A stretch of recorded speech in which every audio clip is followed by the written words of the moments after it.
Selamat pagi semuanya, terima kasih telah bergabung di ibadat sabda kita pada Jumat pagi ini. Untuk membuka ibadat sabda kita, mari kita bersama-sama menyanyikan lagu pembukaan, Kasih dari Surga.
Mari kita awali ibadat kita hari ini dengan tanda kemenangan kita sebagai umat Katolik dalam nama Bapa dan Putra dan Roh Kudus. Amin. Kasih karunia Tuhan Yesus Kristus, cinta kasih Allah dan persekutuan Roh Kudus beserta kita sekarang dan selama-lamanya. Saudara-saudari yang terkasih, dalam Kristus puji dan syukur kita haturkan kepada Allah Bapa yang Maha Pengasih, karena kasih-Nya telah menyatukan kita dalam kesempatan ini untuk kembali memuji dan memuliakan Dia di dalam doa-doa kita. Dengan kerendahan hati dan kesadaran diri, kita telah berkumpul di sini. Semoga pikiran kita selalu dibuka oleh Allah untuk mengerti sabdanya yang akan kita dengar dan kita renungkan bersama. Biarlah diri kita dibimbing dan dikuasai oleh Roh Kudus, sehingga ibadat kita ini berguna bagi kehidupan kita, dan iman kita kepada Tuhan semakin hari semakin kuat kepadanya. Menyadari segala salah dan dosa kita, marilah dengan rendah hati kita memohon ampun kepada Tuhan, agar layak dan pantas merayakan ibadat sabda ini. Marilah kita hening sejenak.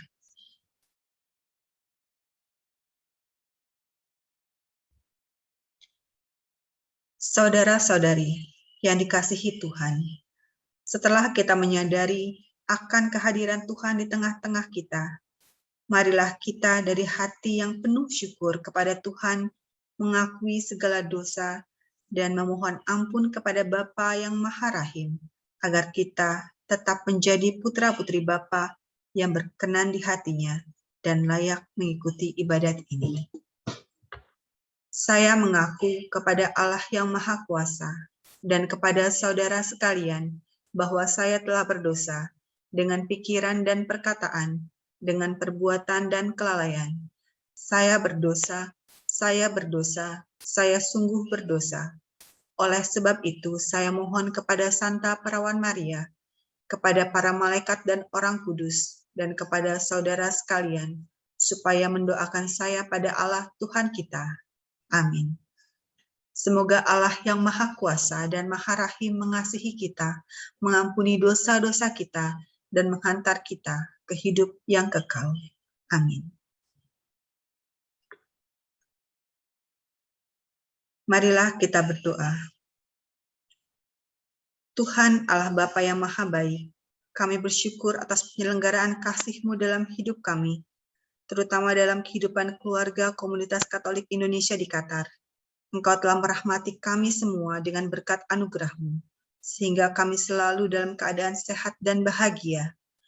Maka, kami semua datang ke hadapan-Mu ya Tuhan, untuk menyatakan pujian dan syukur kami dalam ibadat ini. Pujian dan syukur ini kami sampaikan kepadamu ya Bapa, dengan pengantaran Yesus Kristus Putramu, Tuhan kami, yang hidup dan berkuasa bersama dengan Dikau, dalam persatuan Roh Kudus, Allah sepanjang segala masa. Amin. Bacaan pada hari ini diambil dari Kitab Yakobus, bab 2, ayat 14-18. Iman tanpa perbuatan pada hakikatnya adalah mati. Apakah gunanya, saudara-saudaraku, jika seorang mengatakan bahwa ia mempunyai iman, padahal ia tidak mempunyai perbuatan? Dapatkah iman itu menyelamatkan dia? Jika seorang saudara atau saudari tidak mempunyai pakaian dan kekurangan makanan sehari-hari, dan seorang dari antara kamu berkata, "Selamat jalan, kenakanlah kain panas, dan makanlah sampai kenyang," tetapi ia tidak memberikan kepadanya apa yang perlu bagi tubuhnya, apakah gunanya itu? Demikian juga halnya dengan iman. Jika iman itu tidak disertai perbuatan, maka iman itu pada hakikatnya adalah mati. Tetapi mungkin ada orang berkata, "Padamu ada iman, dan padaku ada perbuatan." Aku akan menjawab dia, "Tunjukkanlah kepadaku imanmu itu tanpa perbuatan, dan aku akan menunjukkan kepadamu imanku dari perbuatan-perbuatanku." Demikianlah sabda Tuhan. Syukur kepada Allah. Mari kita saksikan renungan yang akan dibawakan oleh Romo Antonius Rajabana.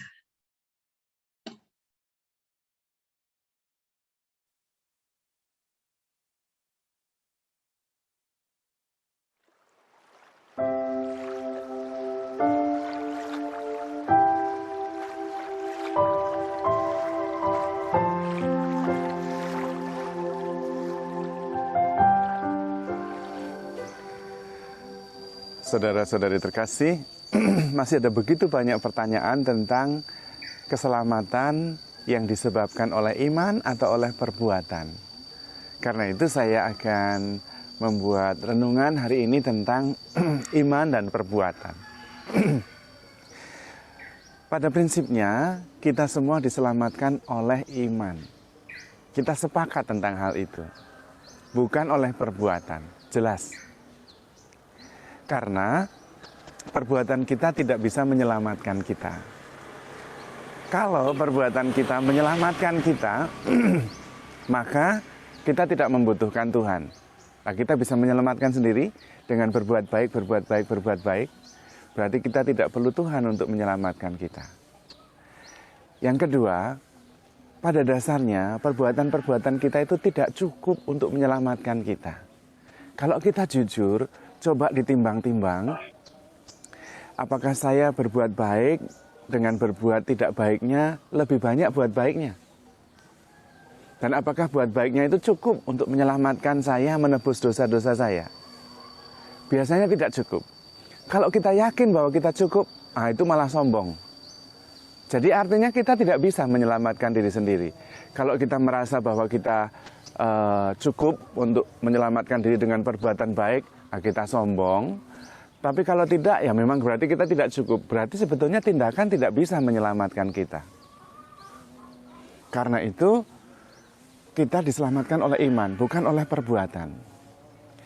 Kalau kita diselamatkan oleh perbuatan, sampai akhir, sampai kita mati dipanggil Tuhan, kita tidak pernah yakin. Nunggu nanti ditimbang-timbang, tidak ada kepastian. Maka sebetulnya kita diselamatkan oleh iman. Tetapi kenapa kita mesti harus berbuat baik? Lalu untuk apa berbuat baik? Itu selalu pertanyaannya. Menurut saya, antara iman dan berbuat baik tidak boleh dipisahkan. Kalau dipisahkan kita menjadi munafik. Hanya iman, percaya, tetapi tindakannya tidak ada. Karena iman yang sebenarnya adalah iman yang kelihatan dalam perbuatan. Tetapi perbuatan itu tetap tidak menyelamatkan. Perbuatan itu hanya menunjukkan bahwa kita sungguh percaya. Nah, iman itu yang menyelamatkan. Kelihatan imannya. Tapi kalau hanya saya percaya, tidak kelihatan mengasihi saudaranya, tidak kelihatan ikhlas berkorban, tidak kelihatan tekun memikul salib, ya imannya itu sendiri tidak real. Iman itu mati menurut Yakobus. Iman tanpa perbuatan itu pada hakikatnya mati. Maka kalau kita berbuat baik bukan untuk menyelamatkan diri kita, tetapi untuk bersyukur. Karena saya percaya bahwa saya sudah selamat, saya percaya iman, dan karena itu saya wujudkan iman itu dalam perbuatan. Saya ungkapkan kepercayaan itu dalam tindakan nyata, sebagai rasa syukur saya. Maka kita yang sudah diselamatkan, kita semua harus bersyukur. Jadi inti hidup orang yang percaya adalah syukur. Berbuat baik. Bukan supaya diselamatkan, bukan. Sudah diselamatkan. Tetapi saya bersyukur dengan berbuat baik. Saya bersyukur karena saya percaya sudah selamat. Itu. Kalau sudah diselamatkan, yakin, percaya, tapi kemudian tidak berbuat baik, namanya kurang ajar menurut saya. Sudah diselamatkan, tidak berbuat baik, tidak bersyukur, kurang ajar sekali itu. Maka sebetulnya yang kita perdebatkan itu hal yang sama, bahwa kita sungguh diselamatkan oleh iman. Hanya masalah kemudian untuk apa perbuatan. Perbuatan bukan untuk menyelamatkan, jelas karena keselamatan oleh iman. Tetapi perbuatan untuk menunjukkan justru bahwa saya sudah diselamatkan. Perbuatan justru menunjukkan bahwa saya sungguh-sungguh percaya. Perbuatan untuk mengungkapkan bahwa saya bersyukur sudah diselamatkan itu. Maka kita sebenarnya fokusnya bukan pada perbuatannya, tapi pada rasa syukurnya.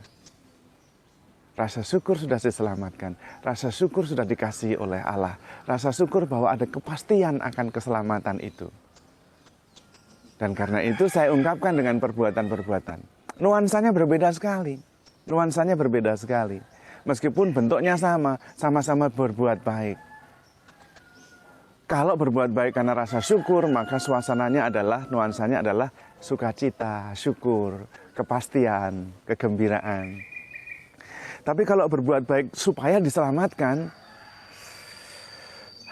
masih ada ketidakpastian, ada keraguan, jangan-jangan tidak cukup. Juga kadang-kadang kemudian kita menjadi menilai orang lain, menghakimi orang lain. Kenapa dia buat perbuatannya tidak baik.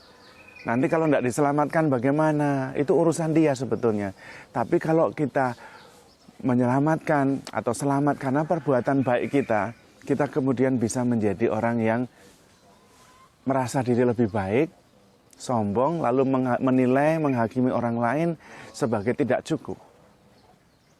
Bahkan kemudian kalau ada orang lain yang tidak berbuat baik, mengganggu kita. Dan karena itu kita diminta untuk mengubah cara pandang itu, mengubah keyakinan itu. Kita tidak diselamatkan oleh perbuatan kita sendiri. Pertama, itu tidak mungkin karena kita banyak dosanya, ada banyak kelemahan. Yang kedua, tidak meyakinkan karena harus nunggu sampai akhir, sampai ditimbang kebaikan dan keburukan kita. Yang ketiga, kita tidak perlu Tuhan kalau bisa menyelamatkan diri sendiri. Padahal meskipun kita berbuat baik dan kemudian diselamatkan, tetap Tuhan yang membimbing, Tuhan yang mengarahkan, Tuhan yang menuntun. Sehingga akhirnya Tuhan juga yang berbuat, mengarahkan dan menyelamatkan kita.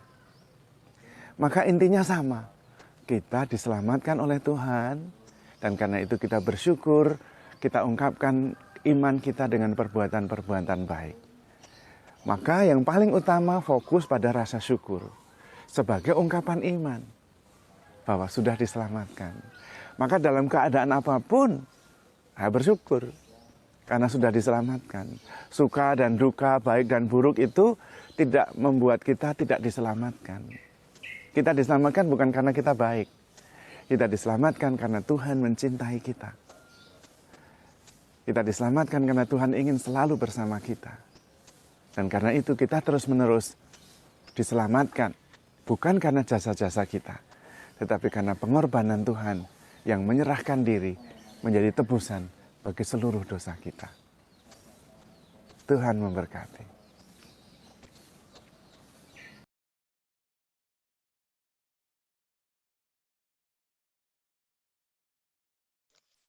Ya, itu renungan dari Romo Antonius, Raja Bana, bukan Antonius Sinung ya. Tentang iman dan perbuatan. Ada yang mau sharing nggak sekitar tema ini tentang iman dan perbuatan? Silahkan. Mau bertanya, Romo? Mau siapa? Silakan pertanyaannya. Nanti ya kawan-kawan kita undang Romonya ya. Kesini. Romo Sinung. Adanya Antonius yang lain. Ini cucunya dulu, cucunya. Itu yang naik motor siapa tadi? Sinung ya tadi yang naik motor. Gimana yang gimana? Jadi kata Reti yang naik motor itu bolak-balik kata itu, ada 2 kali dia. Nggak tahu benar nggak itu? Itu salah fokus ya tadinya, Romonya. Kelihatannya takut ada kuis ya. Berapa kali tadi motor bolak-balik di belakang? Jawabannya 2. 3 if you count yang the 2 minutes. Oh, 3 katanya. Ada yang mau sharing nggak?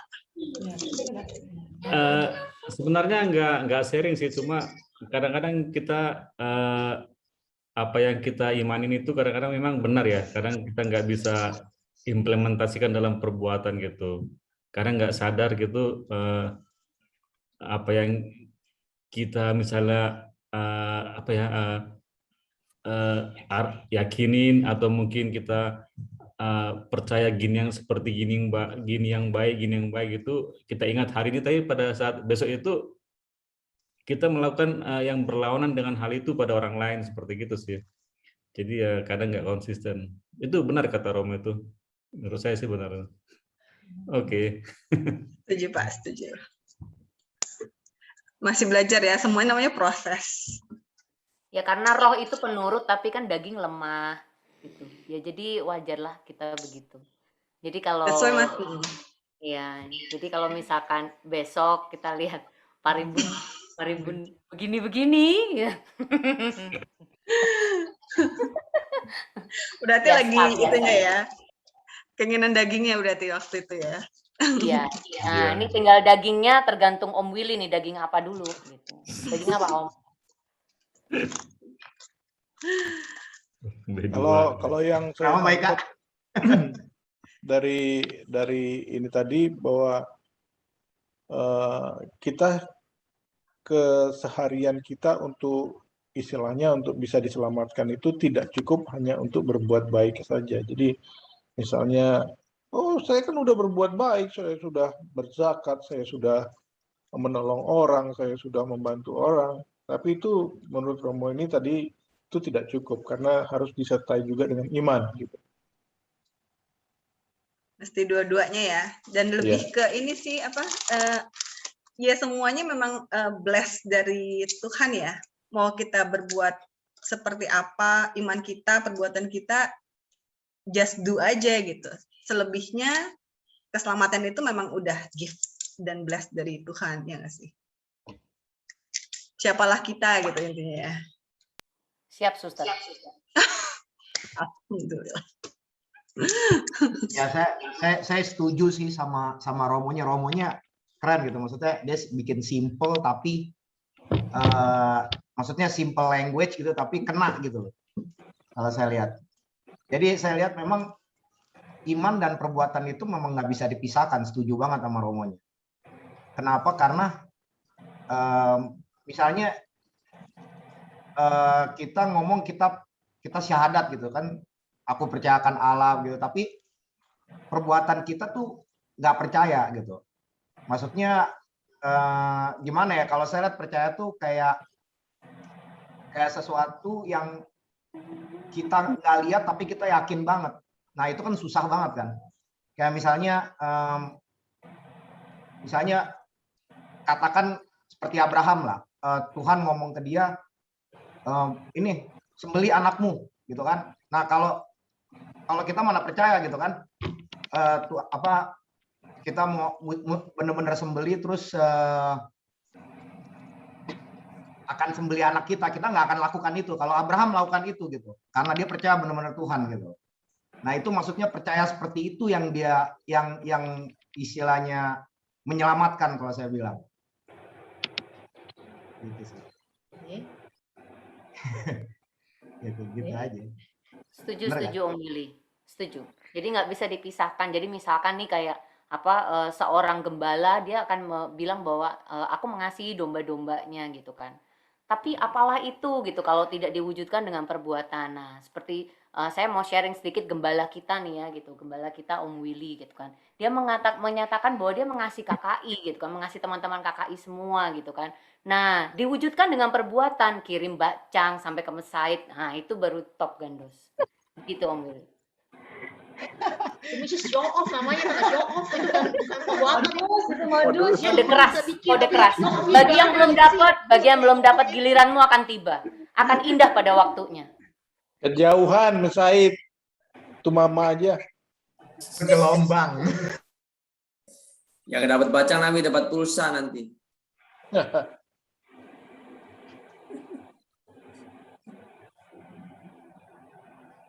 Ada lagi yang mau di-share? Romo Albert gimana ya?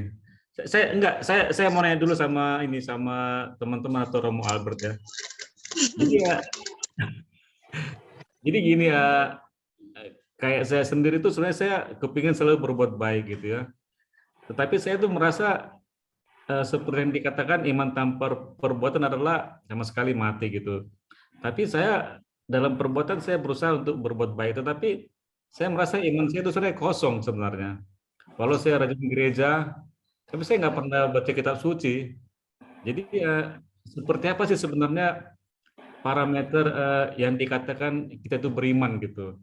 Apakah misalnya kita harus mewartakan Injil atau mewartakan kabar gembira atau mewartakan suara Tuhan ke orang lain yang kita hebat dalam berkata-kata gitu? Terus terang saya nggak ketemu gitu definisi iman yang dikatakan kita sudah beriman gitu. Kalau bisa ada yang boleh share gitu. Thank you.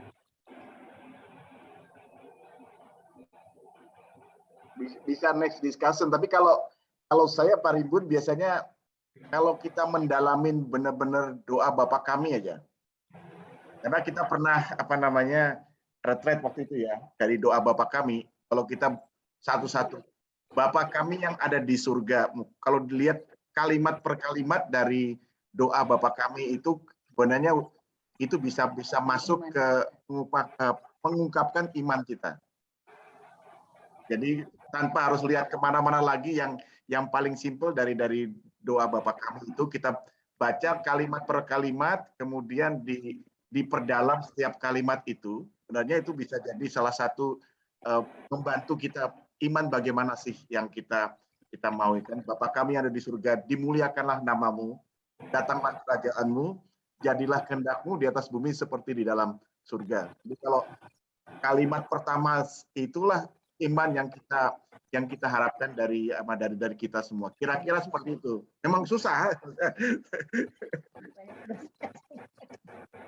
Tapi kalau menggarisbawahi yang Romo tadi, sebenarnya kalau saya nggak salah tangkap, perbuatan itu kan lebih ke ungkapan syukur. Jadi syukurnya itu yang kita garis bawahi. Jadi keinginan kita berbuat baik itu bukan karena kita berbuat baik, tapi karena kita mau mengucapkan syukur. Syukur atas semua yang berkat, semua yang telah kita terima selama ini, kita ungkapkan syukur kita. Ya memang jadinya perbuatan baik yang kita harapkan, tapi sebenarnya lebih ke tujuan utamanya adalah ungkapan syukur tersebut. Tapi yang ditanyain Pak Rimbun itu imannya mana Pak gitu. Karena dia merasa masih belum menemukan imannya gitu. Iya. Kalau saya ngelihatnya gini Pak, saya ngelihatnya tuh kayaknya tuh iman itu progres. Iman dan perbuatan yang dibilang Yakobus itu adalah progres gitu. Kita nggak bisa belum nyampe ke sana, maksudnya itu akan terus-menerus ada continuous effort lah. Maksudnya gitu, kalau saya lihat. Ya seperti ini aja, seperti misalnya Santo Petrus lah. Sampai terakhir aja masih menyangkal gitu. Tapi toh terakhir dia benar-benar berkorban gitu. Progres sih kalau saya lihat. Menurut saya dengan kita percaya bahwa Tuhan Yesus itu juru selamat aja itu salah satu iman. Kan kalau kita nggak percaya Yesus sebagai juru selamat ya kita kan bukan orang Kristen juga. Misalnya orang ateis kan berbuat baik, maksudnya mereka selalu berbuat baik gitu, tapi kan dia tidak percaya dengan adanya ketuhanan. Nah itu kan ya kalau menurut berdasarkan iman kita ya mereka mungkin ya tidak diselamatkan. Jadi dengan kita percaya terhadap Tuhan Yesus sebagai juru selamat kita aja itu udah dasar iman kita gitu. Kalau menurut saya baru ya tadi karena kita sudah percaya ya kata Romo tadi bahwa kita sudah punya juru selamat, kita sudah dan mempercayai bahwa nanti kita tuh bakal masuk surga dengan adanya juru selamat, ya kita bersyukur atas blessing yang didapat itu. Kan tidak semua orang percaya Tuhan Yesus sebagai juru selamat. Mungkin seperti itu. Setuju sama Mbak Pauline bahwa dengan percaya bahwa Yesus Tuhan itu, bahwa kalau kita bisa bilang bahwa Yesus tuh Tuhan kita, itu tuh sudah suatu iman yang luar biasa, karena nggak semua orang bisa bilang itu ya Mbak ya. Nggak semua, benar yang dibilang Mbak Pauline, nggak semua orang. Dan itu kalau kita bisa bilang seperti itu bukan dari kita, tetapi Allah yang menyatakannya sama kita. Kan Yesus waktu itu tanya sama muridnya kan, menurut kamu siapakah aku gitu. Terus salah satu muridnya kalau nggak salah Petrus ya, saya nggak hafal maaf. Itu kan bilang kan bahwa kamu adalah engkau adalah Mesias. Terus Yesus bilang bahwa berbahagialah kamu karena bukan kamu yang mengatakan itu, tetapi Allah Bapa di surga yang mengatakan itu. Dan itu tuh benar, kita punya Roh Kudus tuh bukan berarti kita kita bisa berbahasa roh, kita bisa yang menyembuhkan seperti itu. Roh Kudus sudah ada di dalam kita, dengan kita bisa menyebut bahwa Yesus adalah Tuhan dan Raja di dalam hidup kita. Itu tuh sudah suatu manifestasi dari Roh Kudus, menurut saya juga begitu. Thank you Mbak Pauline. Baik, kalau saya begini, kadang-kadang ya kita pengakuan iman itu benar, kadang-kadang kita merasa hampa. Tapi tinggal gimana keintiman kita dengan Tuhan. Kalau kita kadang-kadang merasa terbanyak kelemahan di diri kita sendiri, kadang kita sendiri jadi sering kurang mengenal Tuhan. Kalau kita berusaha tiap hari apapun yang kita kerjakan, kita selalu melihatkan Tuhan, itu kan kita merasakan namanya iman dan kasih itu Tuhan itu bersama kita, dan itu akan menjadikan kita lebih nyaman karena kita merasakan iman itu menyertai kita, Tuhan sama menyertai kita. Karena dengan keimanan kita kepada Tuhan, kita harus dan kita selalu intim dengan Tuhan. Karena setiap hari, apapun yang kita kerjakan, kadang-kadang kita dengan kesibukan kita, kesombongan kita sendiri, atau kan mungkin adakah kelemahan kita sendiri, Kadang-kadang kita sendiri hanya mengaku iman aja, tapi kadang-kadang kita kurang melibatkan Tuhan dalam setiap kehidupan kita. Itu mungkin kalau dari saya seperti itu.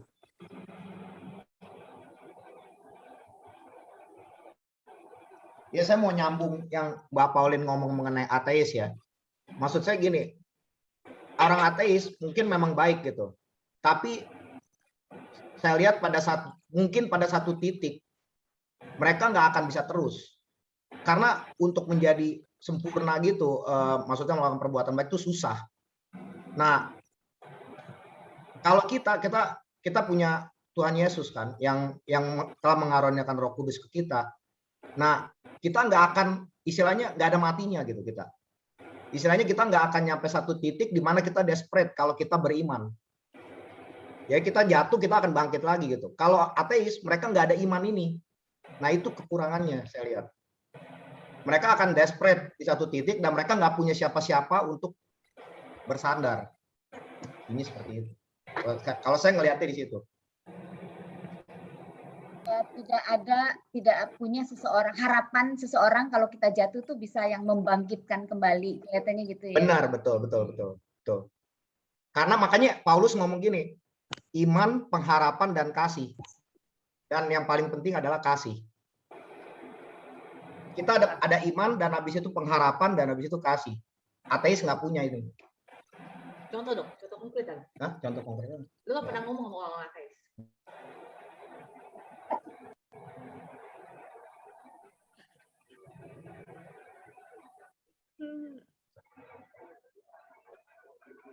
Itu baru.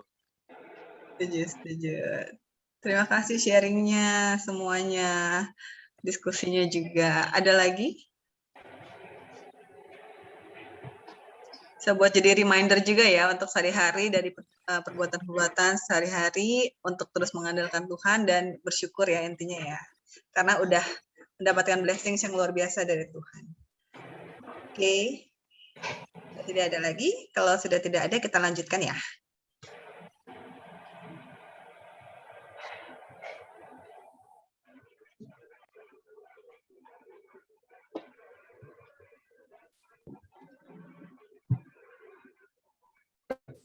Mari kita siapkan hati kita. Allah Bapa, terima kasih untuk renungan dan sharing yang indah yang boleh kami dengarkan hari ini. Pimpin kami untuk dapat selalu meletakkan firman-Mu sebagai yang terutama dalam hidup kami dan menjadi pelaku firman-Mu. Engkau adalah Allah yang maha mendengar dan Allah yang penuh kerahiman. Maka kiranya dengarkanlah permohonan-permohonan kami ini. Bagi Bapa Suci, para suku, para imam serta biarawan dan biarawati. Semoga Allah selalu memberikan kekuatan kepada mereka untuk selalu setia dengan kaul kekal mereka. Kiranya Allah Bapa mencurahkan kasih dan berkat dalam pelayanan yang mereka jalani, sehingga mereka dapat melayani kami dan domba-domba yang lain dengan penuh semangat dan kasih yang besar. Marilah kita mohon. Kabulkanlah doa kami ya Tuhan. Bagi negara Qatar dan pemerintah negara Qatar. Semoga Allah mencurahkan berkat kebijaksanaan bagi pemerintah negara Qatar untuk senantiasa selalu bijak dalam mengambil setiap keputusan bagi negara Qatar ini, terutama pada saat pandemi Corona yang menyebabkan krisis dunia ini. Kiranya semua rencana dan kebijakan pemerintah Qatar untuk memasuki masa new normal selalu dilandasi dengan kasih untuk kebaikan semua warga negaranya dan kami para ekspatriat yang bekerja dan tinggal di Qatar ini. Marilah kita mohon. Kabulkanlah doa kami ya Tuhan. Bagi bangsa kami Indonesia. Kiranya urapi negara kami Indonesia dengan kasih dan cinta-Mu, sehingga bangsa kami dapat pulih dari dampak pandemi Corona ini. Berikan kepada masing-masing dari warga negara Indonesia semangat untuk mau peduli kepada orang lain dengan taat mengikuti setiap anjuran pemerintah dalam masa new normal ini, sehingga dengan semangat persatuan, masyarakat Indonesia dapat kembali pulih dari dampak-dampak pandemi corona ini. Marilah kita mohon, kabulkanlah doa kami ya Tuhan. Bagi kita yang hadir dalam ibadat ini, Ya Bapa, pandanglah kami semua yang kini berhimpun di hadapan hadirat-Mu. Bantulah kami untuk senantiasa menyerahkan hidup kami sepenuhnya ke dalam penyelenggaraan ilahi-Mu, sehingga kami selalu menjadi pelaku kasih-Mu dengan saling rendah hati, saling membantu, saling melayani satu dengan yang lain. Marilah kita mohon. Kabulkanlah doa kami ya Tuhan. Marilah kita satukan persembahan kita dan semua doa permohonan kita ini dengan saling menyatukan hati, menyanyikan doa yang diajarkan oleh Tuhan Yesus kepada kita.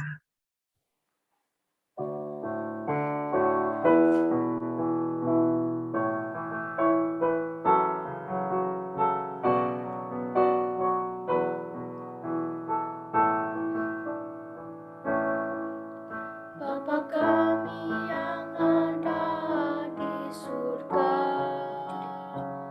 dimuliakanlah nama-Mu. Datanglah kerajaan-Mu, jadilah kehendak-Mu atas bumi seperti di dalam surga. Berilah kami rezeki pada hari ini, dan ampunilah kesalahan kami seperti kami pun mengampuni yang bersalah kepada kami. Dan janganlah masukkan kami ke dalam pencobaan,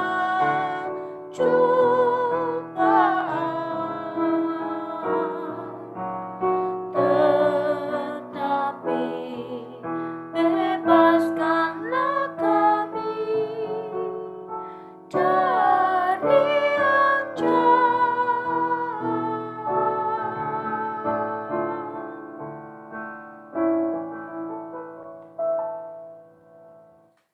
Bunda Maria, Bunda Tuhan kami ingin menyampaikan salam kepadamu. Salam Maria, penuh rahmat Tuhan sertamu. Terpujilah engkau di antara wanita, dan terpujilah buah tubuhmu Yesus. Santa Maria, Bunda Allah, doakanlah kami yang berdosa ini, sekarang dan selama-lamanya. Amin. Marilah berdoa bersama-sama.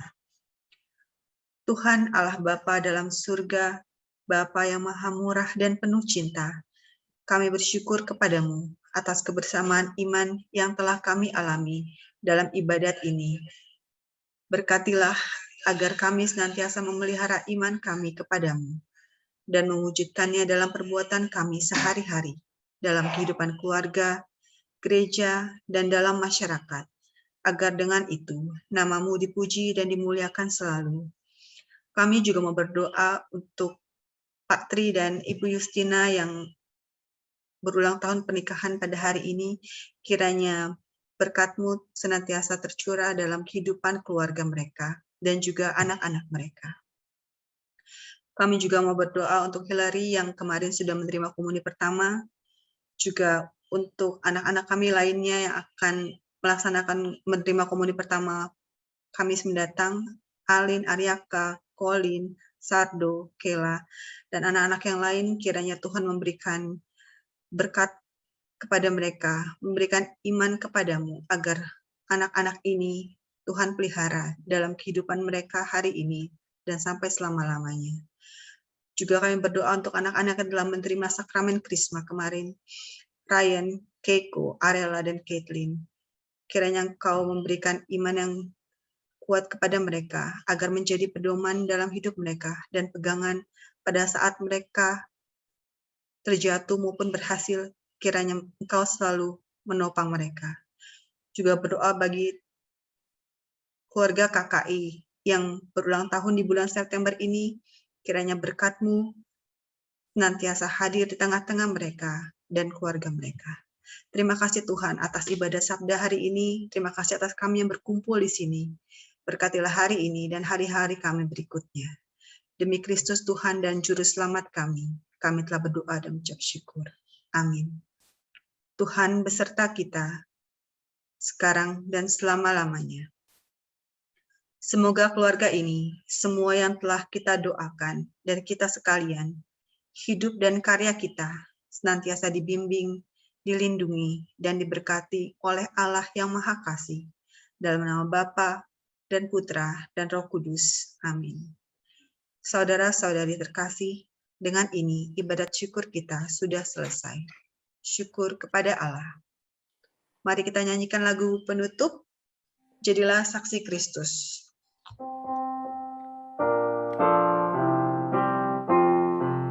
Setelah dirimu diselamatkan, jadilah saksi Kristus.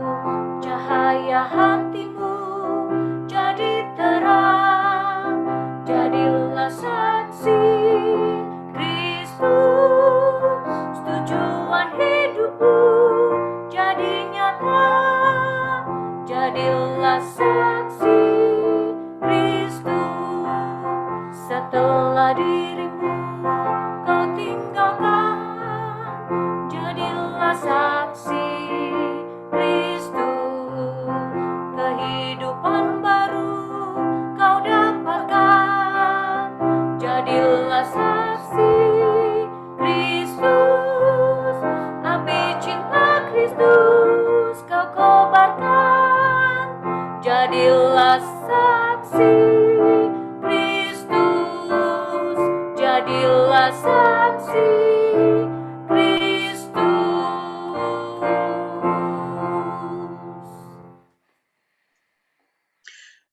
Terima kasih, Tuhan berkati. Ya, sedikit pengumuman untuk yang ingin persembahan untuk ibadat sabda hari ini, boleh memberikan kepada ketua lingkungannya masing-masing atau langsung ketemu dengan bendaharanya. Kalau ketemu Mbak Tina, Om Willy, atau siapapun, Sinung juga boleh dikasih. Terima kasih. Happy anniversary. Happy anniversary. Happy anniversary. Happy anniversary. Happy anniversary. Happy anniversary. Happy anniversary.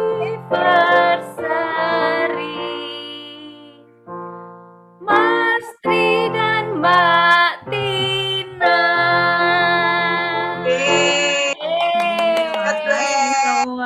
Tuhan berkati.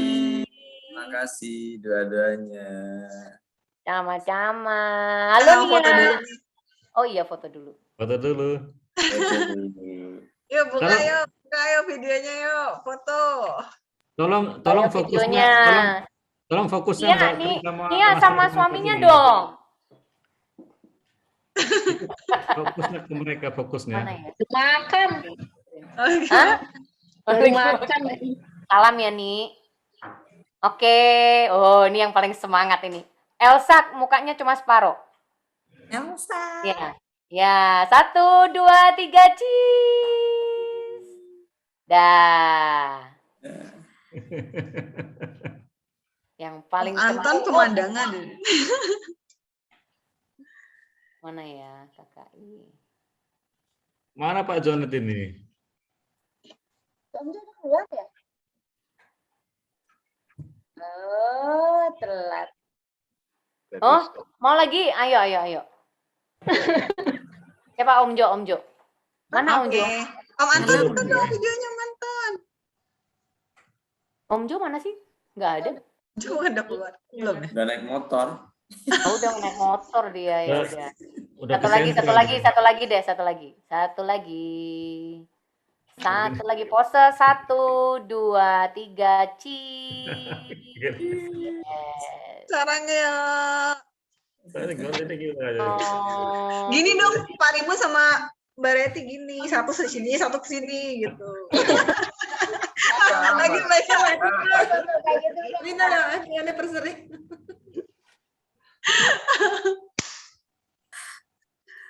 Lagi banyak nonton Korea ya.